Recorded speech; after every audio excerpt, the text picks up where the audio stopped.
Hello student, आज आपण बघणार आहोत point molecular formula and empirical formula of the compound. Molecular formula. First, molecular formula.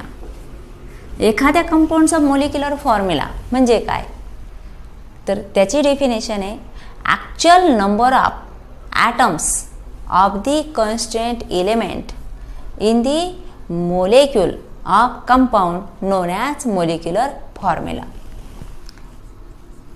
Actual number of atoms of constituent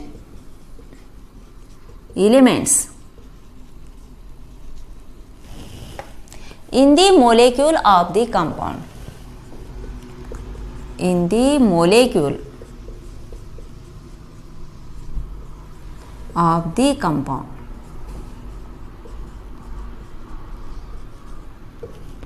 एखाद्या कंपाऊंडच्या मोलेक्युलमध्ये त्याच्या constant element जे काही इलेमेंट असतील त्या प्रत्येक इलेमेंटचे किती ॲटम्स त्या मोलेक्युलमध्ये, तो म्हणजे काय, तो molecular formula. For example, benzene. बेन्झीनचा मोलिक्युलर फॉर्म्युला तुम्हाला सगळ्यांना माहिती आहे, C6H6. बेन्झीन हे काय झालं, कंपाऊंड झालं. त्याचा मोलेक्युल आणि त्या मोलेक्युलचा फॉर्म्युला आपण काय लिहिला, C6H6. मग बेन्झीनमध्ये दोन प्रकारचे इलेमेंट आहे. आपण काय म्हटलं इथं, कॉन्स्टंट इलेमेंट. कॉन्स्टंट म्हणजे त्यामध्ये असणारे इलेमेंट. मग त्या बेन्झीनमध्ये कुठले दोन कॉन्स्टंट एलिमेंट आहे, एक कार्बन आणि दुसरा हायड्रोजन. आणि पुन्हा काय म्हटलंय आपण, ॲक्च्युअल नंबर ऑफ ॲटम्स. तर कार्बनचे ॲक्च्युअल नंबर ऑफ ॲटम्स किती, 6. आणि हायड्रोजनचे ॲक्च्युअल नंबर ऑफ ॲटम्स 6. म्हणजे कार्बन 6 आणि हायड्रोजन 6. C6H6 हा झाला बेन्झीनचा मोलिक्युलर फॉर्म्युला. मग डेफिनेशन काय झाली, actual number of atoms of constant element. हे actual number of atoms of constant element. Constant element carbon and hydrogen in the molecule of the compound. जे molecule असतं, कंपाऊंडचं मोलेक्युल असतं, त्यामध्ये असणाऱ्या प्रत्येक इलेमेंट्सचे ॲक्च्युअल नंबर ऑफ ॲटम्स म्हणजे काय, मोलेक्युलर फॉर्म्युला. आणि दुसरं आपण काय लिहिलंय, इम्पिरिकल फॉर्म्युला. मग इम्पिरिकल फॉर्म्युला काय सांगणार, तर simplest atomic ratio of the atoms of constant element in the molecule of the compound known as empirical formula. This is molecular formula, then empirical formula. Simplest atomic ratio of atoms of the constituent element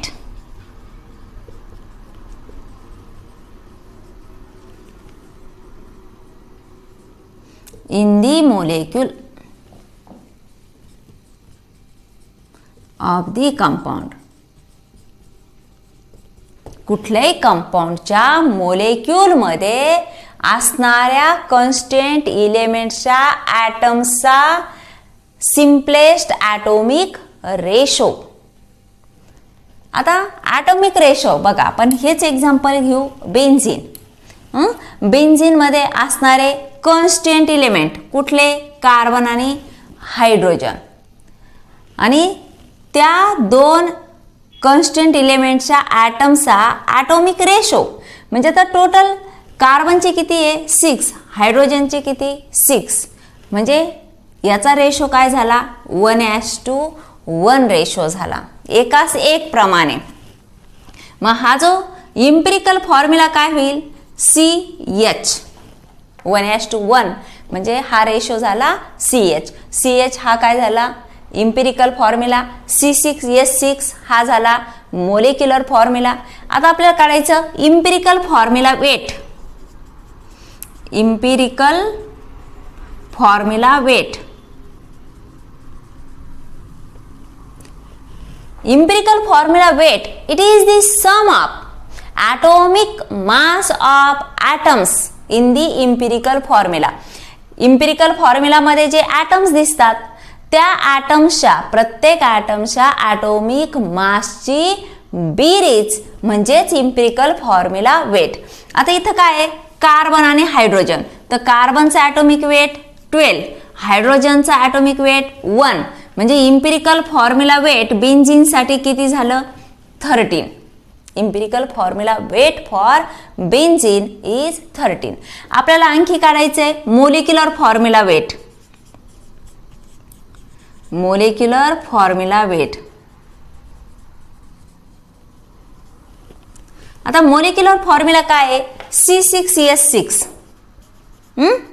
मग आता molecular formula weight it is the sum of total number of atoms, sum of atomic weight of total number of atoms of constant element in the molecular formula.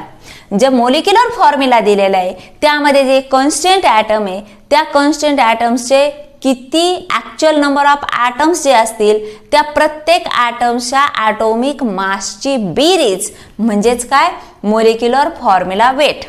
आता कार्बनचा atomic weight 12 आणि तिथं total number of कार्बनचे atoms किती, 6. मग into काय करणार आपण, 6 plus हे झालं कार्बनच्या बाबतीत. हायड्रोजनचा ॲटॉमिक वेट 1 आणि टोटल नंबर ऑफ ॲटम्स किती, 6. मग आता हे किती झाले, 12×72 आणि अधिक हे किती, 6 × 1 दॅट इज 6 इक्वल टू 78. मग 78 हे काय झालं, molecular formula weight for the benzene आणि 13 is empirical formula weight for benzene.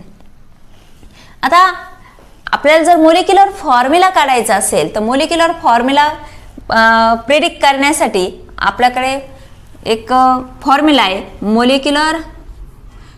Molecular formula equal to R into empirical formula.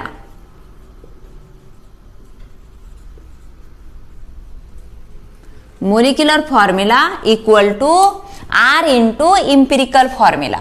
आता ह्याच्या साहाय्यानं इम्पिरिकल फॉर्म्युलाला R न मल्टिप्लाय केलं तर आपल्याला काय मिळतं, मोलिक्युलर फॉर्म्युला मिळतो. मग R ची व्हॅल्यू कशी काढायची, तर R equal to molecular formula weight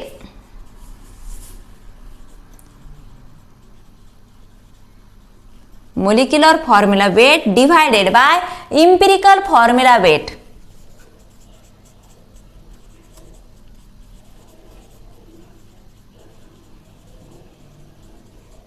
R equal to molecular formula weight divided by empirical formula weight. आता बेन्झीनचंच मोलिक्युलर फॉर्म्युला वेट किती आलं आपल्याला, 78 आणि इम्पिरिकल फॉर्म्युला वेट किती आलं, 13. तर काय येईल याचा रेशो, तर 6 येईल, हो की नाही, 13×78 म्हणजे 6 हे काय झालं, R ची व्हॅल्यू आली. मग आपल्याला मोलिक्युलर फॉर्म्युला इक्वल टू आपण काय लिहिलंय, R इंटू इम्पिरिकल फॉर्म्युला. मग आता बेन्झीनचा जर आपल्याला, आता इथं आपल्याला माहिती आहे पण आपल्याला जर अननोन असेल, आपल्याला बेन्झीनचा मोलिक्युलर फॉर्म्युला आपल्याला माहित नाहीये, परंतु आपल्याला इम्पिरिकल फॉर्म्युला मिळाला आणि इम्पिरिकल फॉर्म्युला काय आहे, CH. CH ला आपण 6 न मल्टिप्लाय केलं तर काय होईल, C6H6. हे काय झालं, molecular formula. Molecular formula equal to R into empirical formula. आता एक पर्सेंटेज बाय वेट दिलेला असेल, एलिमेंटचं पर्सेंटेज बाय वेट दिलेलं असेल आणि त्यावरून आपल्याला मोलिक्युलर फॉर्म्युला आणि इम्पिरिकल फॉर्म्युला प्रेडिक्ट करायचा आहे. तर त्यासाठी काही स्टेप्स आहे, काही रूल्स आहे आणि ते रूल्स वापरून आपल्याला पर्सेंटेज बाय वेट वरून मोलिक्युलर फॉर्म्युला आणि इम्पिरिकल फॉर्म्युला काढता येतो. आता पर्सेंटेज बाय वेट म्हणजे काय, तर 100% मध्ये असणारं, आता 100% एखादा कंपाऊंडचं जे वेट आहे त्याला आपण 100% कन्सिडर केलं तर 100% मध्ये प्रत्येक इलेमेंटचे किती पर्सेंट वेट आहे आउट ऑफ 100 त्यावरून आपण फॉर्म्युला काढू शकतो. मग त्याचे जे रूल्स आहे ते रूल्स आपण अगोदर बघून घेऊ.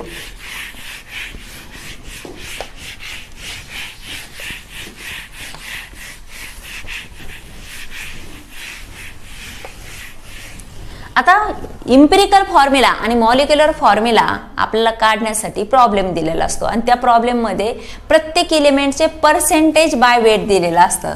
For example percentage weight of sulphur, percentage weight of nitrogen, percentage weight of hydrogen अशा स्वरूपात दिलेलं असतं.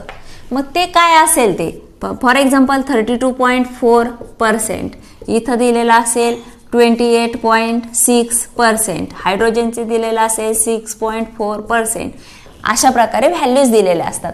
तर आपण काय करायचं असतं, हे जे व्हॅल्यूज दिल्या ह्यांची सगळ्यांची बेरीज करायची.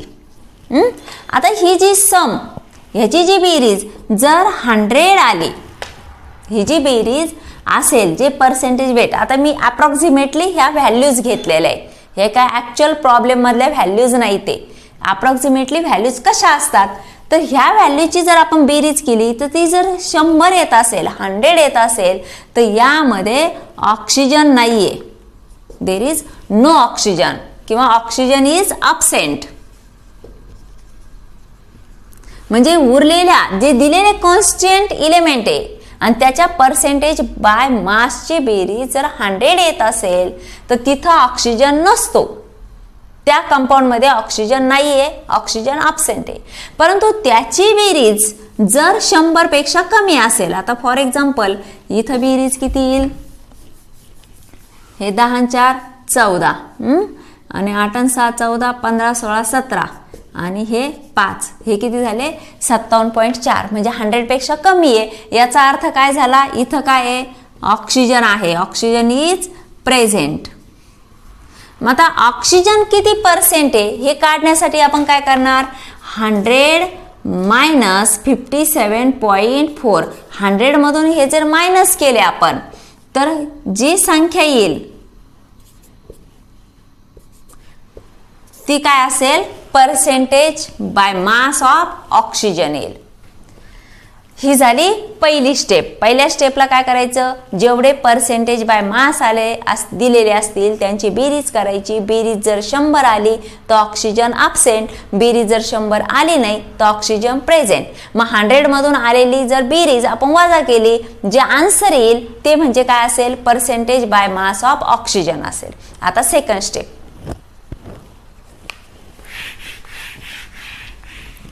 आता सेकंड स्टेपमध्ये आपल्याला प्रॉब्लेम दिलेला असतो, त्यामध्ये आपल्याला ॲटॉमिक मास दिलेलं असतं, प्रत्येक इलेमेंटचा ॲटॉमिक मास दिलेला असतं.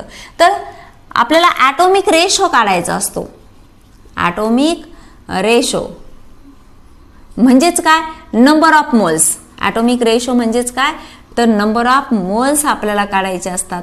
मग नंबर ऑफ मोल्स काढण्यासाठी आपण काय करणार, प्रत्येक इलेमेंटच्या पर्सेंटेज बाय वेटला त्याच्या ॲटॉमिक वेटनं डिवाइड करायचं. ॲटॉमिक वेट, पर्सेंटेज बाय वेटला ॲटॉमिक वेटनं डिवाइड करायचं.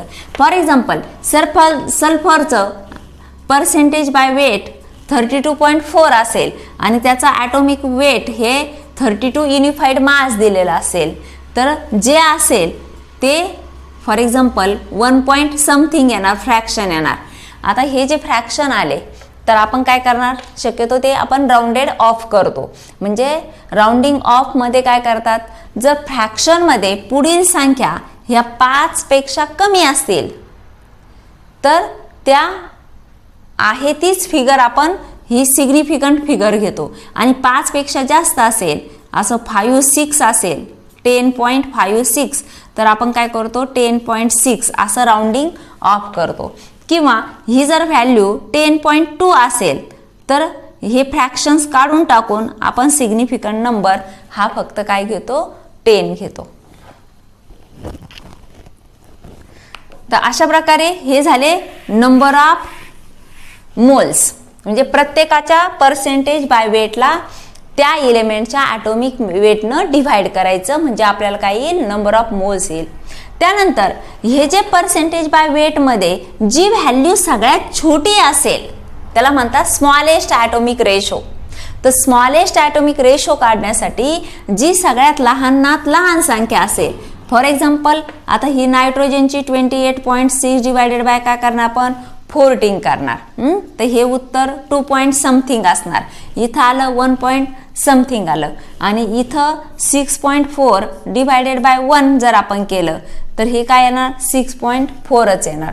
आणि आपल्याला ऑक्सिजनचं किती आलं होतं साधारण 43 का काहीतरी आलं होतं हो की नाही. डिवायडेड बाय 16 जर आपण केलं तर 16×32 म्हणजे 2 पॉईंट काहीतरी असं उत्तर येईल. यातला जो छोट्यात छोटा अंक आहे, आता हा जो अंक आहे यानं काय करायचं उरलेल्या सगळ्यांना त्यानं डिव्हाइड करायचं आणि जे आपल्याला आन्सर येईल ते आन्सर प्रत्येक इलेमेंटच्या शेजारी लिहायचं. याच्यासाठी जे येईल नायट्रोजनसाठी काय आलं, हायड्रोजनसाठी काय आलं, ऑक्सिजनसाठी काय आलं ते आन्सर इथं लिहिलं तर इथं काय होईल हा इम्पिरिकल फॉर्म्युला होईल. मग त्या इम्पिरिकल फॉर्म्युलाच्या ॲटॉमिक मासची बेरीज केली तर ते झालं इम्पिरिकल फॉर्म्युला वेट झालं. आता आपल्याला काय काढायचं मोलिक्युलर फॉर्म्युला आणि मोलिक्युलर फॉर्म्युला मास दिलेला असेल तर आपलं पुन्हा आपण एक फॉर्म्युला काय वापरतो आरची व्हॅल्यू काढतो. R equal to molecular formula weight divided by empirical formula weight, त्यावरून आर मिळेल आणि मग molecular formula equal to R into empirical formula म्हणजे तो फॉर्म्युला वापरून आपल्याला मोलिक्युलर फॉर्म्युला मिळेल. आता यावर आधारित आपण एक प्रॉब्लेम घेऊ म्हणजे प्रॉब्लेमवरून तुम्हाला प्रत्येक स्टेप व्यवस्थितरित्या समजेल. आता प्रॉब्लेम बघा. A compound with molar mass 159 was found to contain 39.62% copper and 20.13% sulphur. म्हणजे एका कंपाऊंडचं मोलर मास किती आहे 159 आणि त्यामध्ये असं दिसून आलं 39.62% कॉपर आहे आणि 20.13% सल्फर आहे. आपल्याला काय विचारलं suggest molecular formula for the compound आणि ॲटॉमिक मास दिलेले. आता आपण गिव्हन डाटा आता काय काय दिलंय percentage of copper equal to 39.62, percentage of sulphur equal to 20.13 आणि ॲटॉमिक मासेस आपल्याला दिलेले. तर पहिली स्टेप काय आपली take a sum of percentage mass of each element. Sum of percentage mass of elements.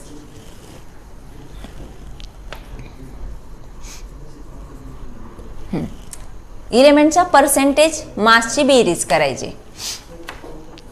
39.62 plus 20.13 तर ही मास हे जे बेरीज आहे हे किती येईल 5 7 13 5 आणि हे किती 6 + 1 7 9 5 दॅट इज 59.75. म्हणजे ही व्हॅल्यू काय झाली दी सम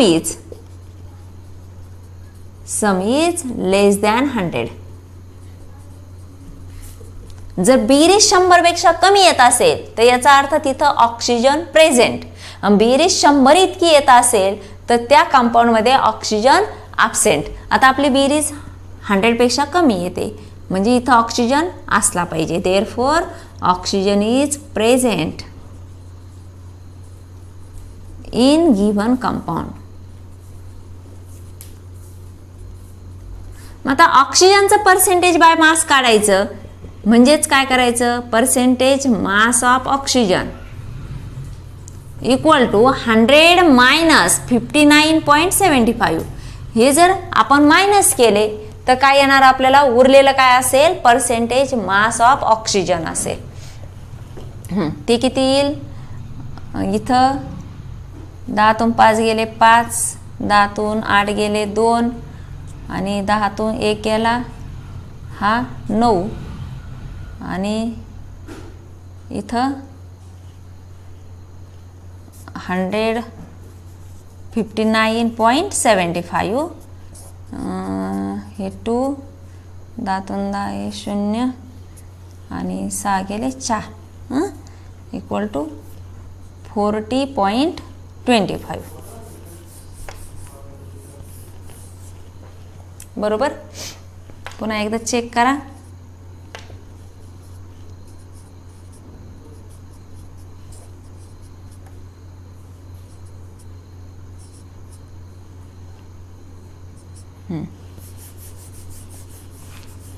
हे झालं पर्सेंटेज वेट ऑफ ऑक्सिजन. आता तिसऱ्या स्टेपला काय म्हणतात, नंबर ऑफ मोल्स किंवा ॲटॉमिक रेशो असंही म्हटलं जातं, to calculate number of moles. आता नंबर ऑफ मोल्स कसे कॅल्क्युलेट करणार, तर प्रत्येकाच्या पर्सेंटेज बाय वेटला त्याच्या ॲटॉमिक मासनं डिव्हाइड करणार. आता फर्स्ट फॉर कॉपर किंवा number of moles of copper equal to percentage weight of copper divided by atomic mass of copper. Percentage weight of copper divided by atomic weight of copper. आता percentage weight किती दिलं आहे आपल्याला, 39.62 divided by 63. आता हा भागाकार करण्यासाठी आपल्याला लॉग वापरावंच लागेल, कारण आपल्याला कॅल्सी अलाउड नसतं, त्यामुळं आपल्याला लॉगच्या साह्याने हे करावं लागेल. आता लॉगचे काही रूल्स आहे, जर असा भागाकार असेल तर इथं लॉगमध्ये त्याची काय होते, मायनस होते. Log of 39.62 minus log of 63. आता लॉगमध्ये हा 2 हे डिजिट असल्यामुळं कॅरेक्टरिस्टिक किती येईल, 1 येईल, 1 त्यातून मायनस होईल. मग लॉग बघत असताना 39चा 6 आणि 2 मध्ये आपल्याला बघावं लागेल. आता हे लॉगच्या साह्यानं मी तर सॉल्व करून ठेवलंय. तर इथं लॉग येईल आपला 5979. हे 5979 मायनस इथं सुद्धा 2 डिजिट असल्यामुळे एक मायनस करायचा. 63चा 0 मध्ये बघितला आपण लॉग, तर तो येतो 7993. आता ह्या दोन्हीची वजाबाकी करायची. वजाबाकी कशी करायची, हा 6तून 3 गेले, 9तून 3 गेले 6, हे 17तून 9 गेले 8, त्यानंतर 19मधून 10 गेले हे 9, आणि 15तून 8 गेले 7. इथं 1 दिल्यानंतर 1 अधिक 1 2 वजा 2 अधिक 1 म्हणजे हे काय होईल 1 बार. आणि 1 बारचा अँटीलॉग जर आपण घेतला तर अँटीलॉग कसं बघतात, 0.79चा 8 आणि 6 मध्ये, तर तो किती येतो आपल्याला 6290. 6290. आता हे कॅरेक्टरिस्टिकमध्ये 1 ॲड केलं तर काय झालं 0, म्हणून हे काय येईल 0.6290. हे झालं number of moles of copper. To calculate number of moles आपण असं इथं लिहिलंय. आता हा वरचा भाग मी पुसून टाकते, म्हणजे आपल्याला पूर्ण राहिलेला प्रॉब्लेम आपल्याला इथं सॉल्व करता येईल.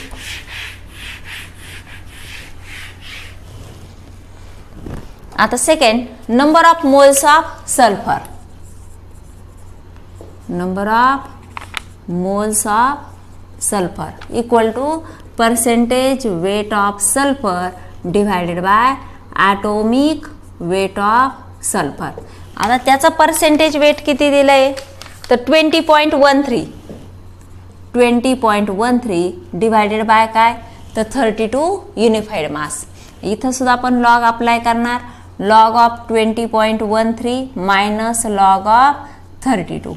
इथं लॉग काय येईल 20चा 1 आणि 3 मध्ये आपण बघितला तर तो येतो 1.3038. 3038 मायनस इथं येईल 1.32चा 0 मध्ये हा 51. आता याची आपण सबस्ट्रॅक्शन करून घेऊ. 8 मधून 1 गेला 7, 13 मधून 5 गेले 8, त्यानंतर 10 मधून 1 मायनस केला 9, आणि इथं आलं हे 7. 1 + 1 2 दॅट इज -2 + 1 दॅट इज 1 बार. आणि याचा अँटीलॉग जर आपण बघितला तर तो किती येतो 6291. 6291. आता यामध्ये 1 ॲड केला तर हा काय झाला 0, म्हणून 0.6291. त्यानंतर आपल्याला तिसरं काय मिळालं, oxygen, number of moles of oxygen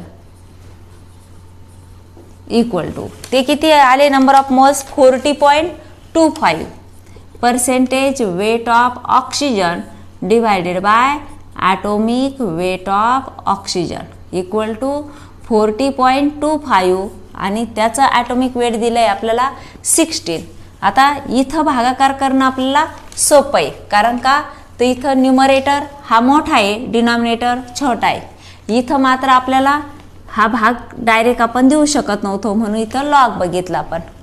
आता इथं काय होईल, 16 32, हो की नाही, खाली किती राहिले, 8 राहिले. मग 16 पंचे 80, खाली 2, पुन्हा 16 एका 16, खाली 9 राहिले आणि 16 पंचे 80, असं आपलं आन्सर येईल. आता आपण काय काढणार नंतर, स्मॉलेस्ट ॲटोमिक रेशो.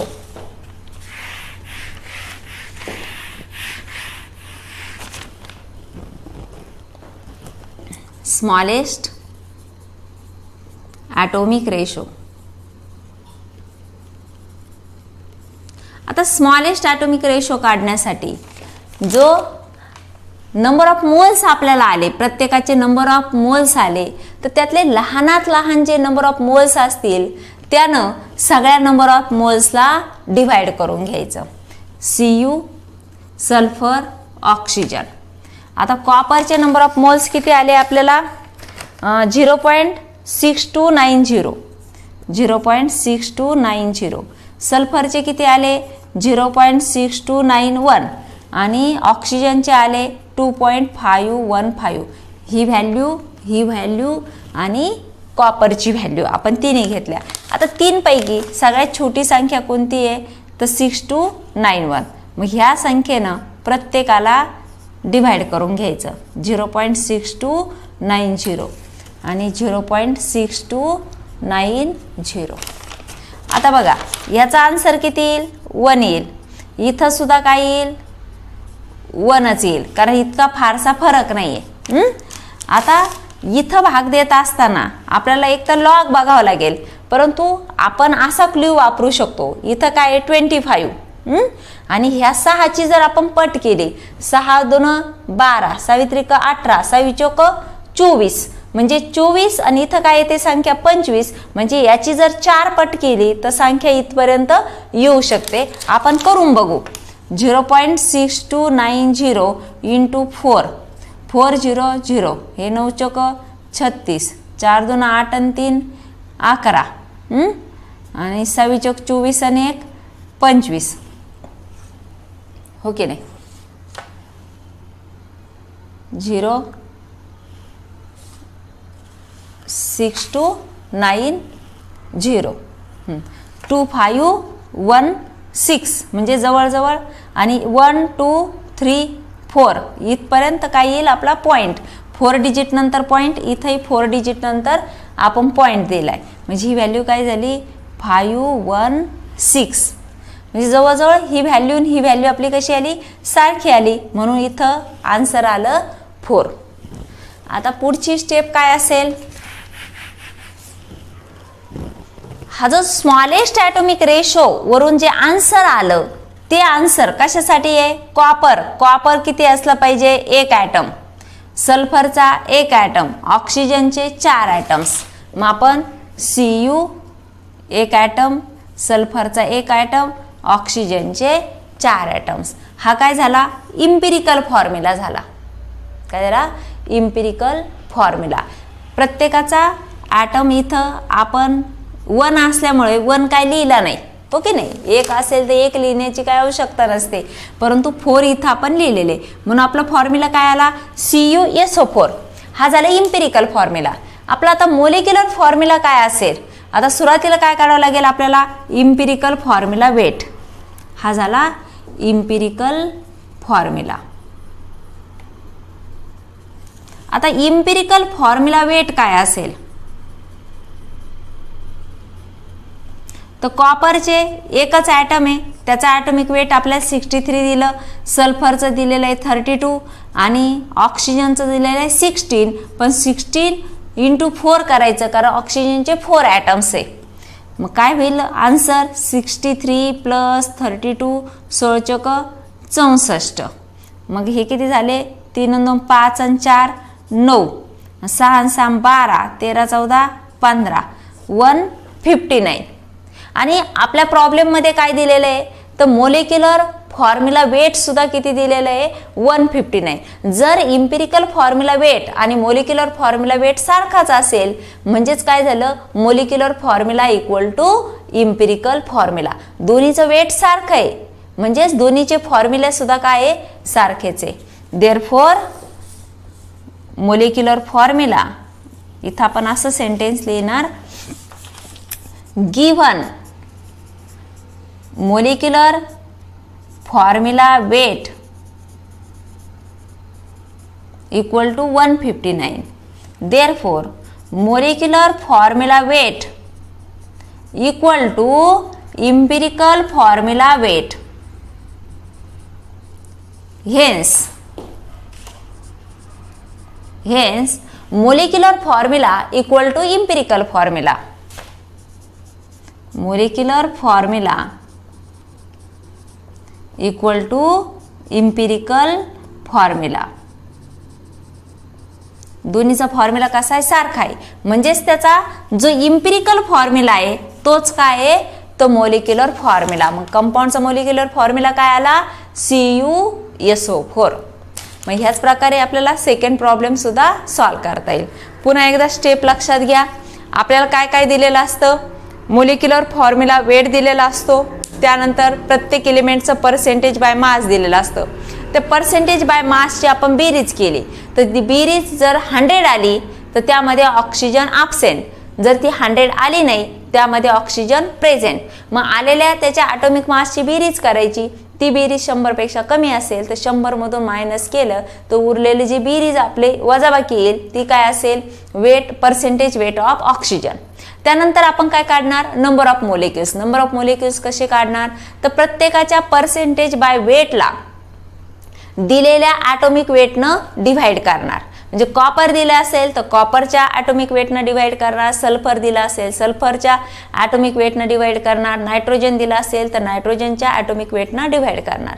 ते काय येईल आपल्याला नंबर ऑफ मोल्स. आता त्या आलेल्या नंबर ऑफ मोल्स मधील जो लहानात लहान भागाकार असेल तर त्यानं आलेल्या सगळ्या आन्सरला डिव्हाइड करून घ्यायचं. त्याला आपण काय म्हणणार स्मॉलेस्ट ॲटॉमिक रेशो. जो स्मॉलेस्ट ॲटॉमिक रेशो येईल तो प्रत्येकाच्या सिम्बॉल शेजारी लिहायचा. जो फॉर्म्युल्यामध्ये आपल्याला जे जे इलेमेंट दिलेले ते इलेमेंटच्या नावाच्या सिम्बॉल शेजारी ते स्मॉलेस्ट ॲटॉमिक रेशो आला तर तो काय येईल इम्पिरिकल फॉर्म्युला. मग इम्पिरिकल फॉर्म्युलामध्ये जे ॲटम्स आहे त्या ॲटम्सच्या ॲटॉमिक मासची बेरीज केली तर ते काय येईल इम्पिरिकल फॉर्म्युला वेट येईल. मग आपला मोलिक्युलर फॉर्म्युला कसा काढतो आपण molecular formula equal to R into empirical formula आणि R ची व्हॅल्यू काढतो आपण molecular formula weight divided by empirical formula weight. आता इथं दोन्ही सारखे आलेले आपल्याला दोन्ही कसे 159 म्हणजे R किती आला 1 आला म्हणजेच इथं मोलिक्युलर फॉर्म्युला आणि इम्पिरिकल फॉर्म्युला सारखाच आहे. प्रत्येक वेळी असंच होतं असं नाही प्रत्येक वेळी सारखा येत नाही म्हणून आपल्याला तो फॉर्म्युला वापरावा लागतो R equal to molecular formula weight divided by empirical formula weight. आता पुढचा जो आपण प्रॉब्लेम सॉल्व करणार आहे त्यामध्ये इम्पिरिकल फॉर्म्युला आणि मोलिक्युलर फॉर्म्युला हा वेगवेगळा असणार आहे.